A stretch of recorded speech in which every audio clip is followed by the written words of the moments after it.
What if the happiest day of your life was built on the biggest lie you never saw coming? 3 days after our wedding, my phone lit up with a number I didn't recognize. It was a hotel manager, voice low and shaky. "Mr. Ethan, this is Reynolds from the Grand Meridian.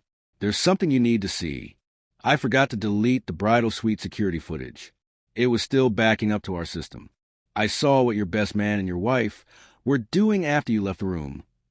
Before we continue with this video, please subscribe, and turn on the notification bell for updates. My stomach dropped. Don't tell her I told you. I thought our wedding was perfect. Turns out perfection was the perfect cover. But what the manager showed me next would shatter everything I believed about love, friendship, and trust. Picture the scene everyone dreams about. Crystal chandeliers sparkling. White roses everywhere. The band playing our song. I'm Ethan, standing at the altar, heart racing as Sophia walks toward me in that gown that made time stop. 5 years of love finally sealed with "I do." Marcus, my ride or die since freshman year, stand beside me, grinning like he won the lottery too. His toast later? Pure gold. To Ethan and Sophia, the couple who makes forever look easy.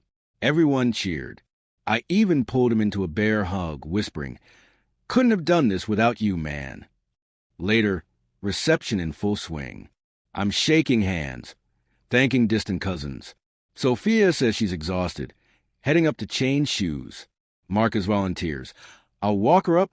Got the extra key for the gift bags anyway."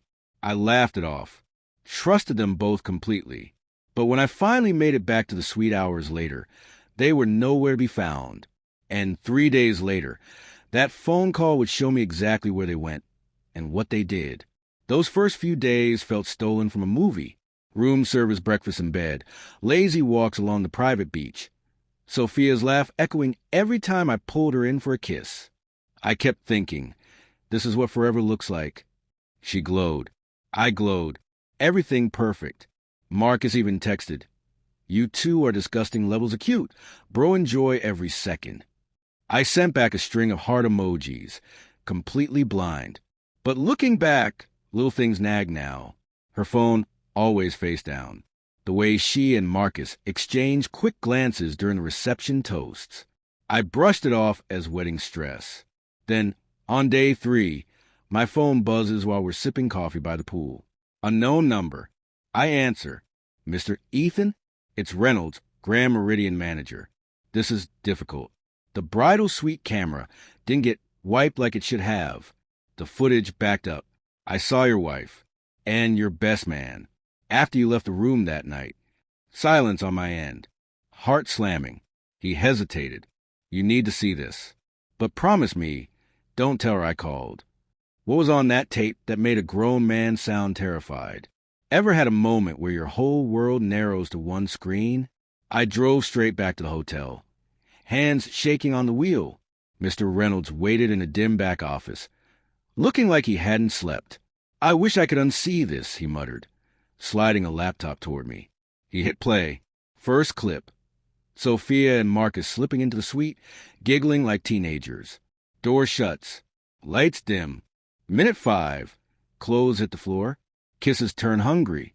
Minute 8. They stop, whispering. Sophia's voice clear on the audio. "He'll never suspect a thing.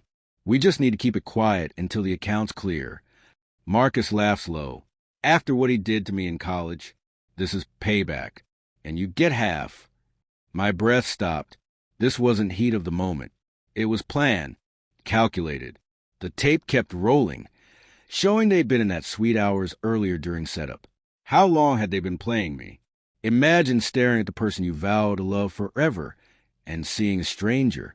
I waited until we were back home that night. Sophia walked in humming, still wearing that honeymoon glow. I played the audio clip on my phone. Her face drained of color in seconds.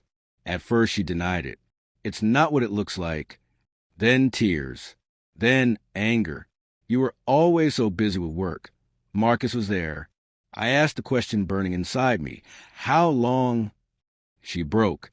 "Before the proposal. We planned the whole thing. The wedding was supposed to be the perfect cover. Get your name on the accounts. Then split it. He hated you for that college deal that cost him everything. I just wanted security. Security. The word tasted like ash. I walked out without another word. Canceled the rest of the trip. Sent screenshots to close family. No public spectacle. Just quiet truth. But her last words as the door closed behind me still echo. You were never supposed to know. What happens when the love you built was just someone else's long con? So here I am, months later, still picking up the pieces. That one call from Mr. Reynolds didn't just end a marriage. It ripped the mask off two people I trusted most. Sophia and Marcus didn't just cheat. They engineered the whole fairy tale to steal from me, to settle old scores, to cash in on my blind faith. Remember the opening question? What the happiest day of your life was built on the biggest lie? It was. And somehow, knowing the truth set me free. Betrayal like this scars deep, but it also sharpens you.